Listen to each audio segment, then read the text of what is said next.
Let's start with the men's perspective. Make sure to end the previous part standing on the right leg, bend your right knee and pushing off the right leg, shift your weight to the left one, left knee is bent as well.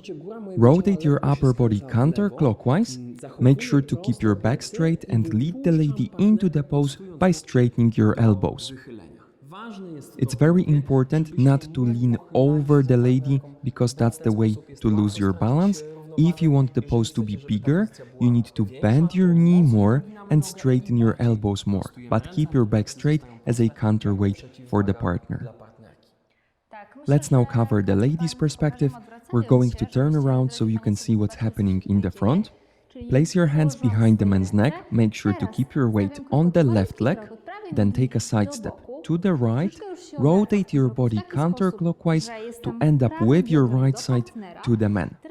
Getting into the pose, bend your right knee, keep the left leg straight, direct your hips forward and up, tilt your upper body and head backward. The most important thing during this pose is not to lean on the man too much. Try to stay within your own balance as much as you can, avoid pulling him with you. The hands are just an addition, you should be able to do this without them. Get back to the vertical position by straightening your leg.